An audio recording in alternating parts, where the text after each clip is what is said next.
ప్రధాని మోదీ తన కుర్చీ వదులుకోవడానికి సిద్ధంగా లేరని అన్నారు సీఎం రేవంత్ రెడ్డి. 75 ఏళ్ల తర్వాత పదవి వదులుకోవాలని మోహన్ భగవత్ అన్నారని, మోదీ మాత్రం తన కుర్చీ వదులుకోవడం లేదని విమర్శించారు. అద్వానీ, మురళీ మనోహర్ జోష్కి వర్తించిన వయసు మోదీకి ఉండదా అని ప్రశ్నించారు. కేవలం రాహుల్ గాంధీ మాత్రమే మోదీని పదవి నుంచి దింపగలరని చెప్పారు రేవంత్. సామాజిక న్యాయం కోసం కాంగ్రెస్ పనిచేస్తుందని అన్నారు. దేశంలోని అన్ని పార్టీలు అధికారం కోసమే పనిచేస్తాయని, అధికారం లేకపోతే బీజేపీ సహా అన్ని పార్టీలు ఇంటికే పరిమితమవుతాయని చెప్పారు. అధికారం ఉన్నా లేకపోయినా కాంగ్రెస్ ప్రజల్లోనే ఉంటుందని తెలిపారు రేవంత్.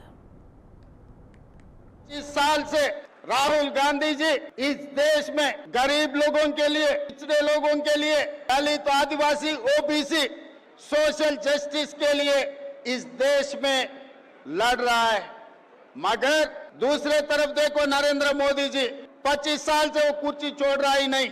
2001 में मुख्यमंत्री बना, तब से आज तक बार बार बीजेपी वाले संघ परिवार ने उनको हटाने के लिए कोशिश किए, मगर मोदी जी कभी कुर्सी छोड़ने के लिए राजी नहीं हुआ है।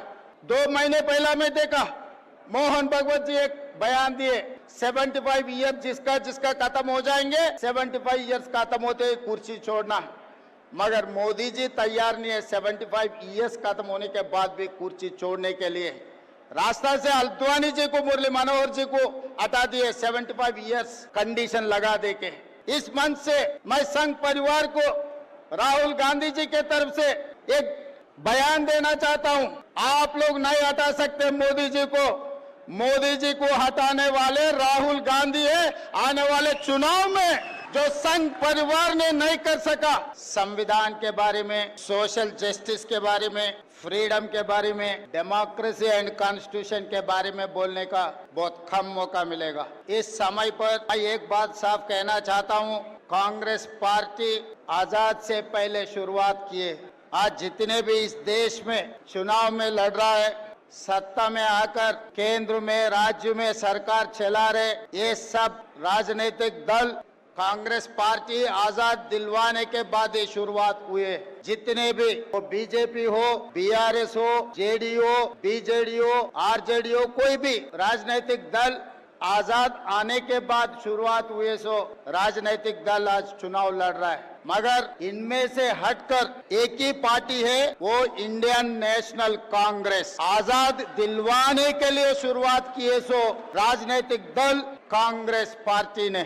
कांग्रेस पार्टी ने अंग्रेजों को हरा दे के इस देश को आजाद दिलवाए, इस देश को संविधान दिए, इस देश में दलित आदिवासियों को आरक्षण दिए, इस देश में सोशल जस्टिस करने के लिए कांग्रेस पार्टी ने कोशिश कर रहा है। इसीलिए दूसरे पार्टियों का जैसा नहीं है कांग्रेस पार्टी।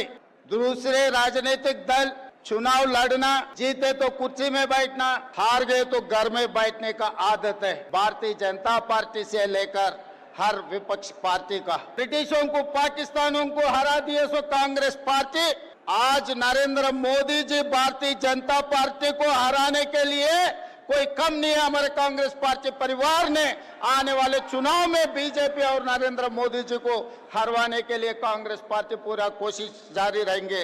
और बार बार गांधी परिवार ने क्या किया, यही सवाल उठाते रहता है। इस देश के लिए महात्मा गांधी जी ने शहीद हुए, इंदिरा जी ने शहीद हुए, राजीव गांधी जी ने शहीद हुए। जिस दिन यूपीए 1 जब कांग्रेस सरकार बनी, तब प्रधानमंत्री बनने के लिए श्रीमती सोनिया गांधी जी को सब गुजारिश किए, मगर she has sacrificed prime minister post, she has given to financial expert doctor Manmohan Singh को इस देश का प्रधानमंत्री बना देकर दुनिया में सबसे बड़ा ताकत की देश श्रीमती सोनिया गांधी बनाने के लिए मदद किए। उसके बाद राष्ट्रपति बनने का मौका मिले तो सोनिया जी ने राष्ट्रपति पद नहीं लिए, प्रणब दा को इस देश का राष्ट्रपति बना के सैक्रिफाइस का नमूना श्रीमती सोनिया गांधी जी है। और भैया राहुल गांधी जी ने, भैया राहुल गांधी के बारे में बीजेपी वाले बहुत कुछ कहते रहता है, मगर राहुल गांधी जी सैक्रिफाइस उन लोगों को समझ में नहीं आती, क्योंकि वो पार्टी जन्म लिया कुर्सी में बैठने के लिए। सैक्रिफाइस वो पार्टी को पता नहीं है। 2004 में अगर राहुल गांधी जी चाहे तो केंद्र मंत्री बनता था, 2009 में राहुल गांधी चाहिए तो प्रधानमंत्री बनता था। मगर केंद्र मंत्री प्रधानमंत्री पद भी राहुल गांधी जी ने नहीं लिए, पार्टी सीनियर नेता लोगों को दिए, मगर पार्टी कार्यकर्ता बनकर राहुल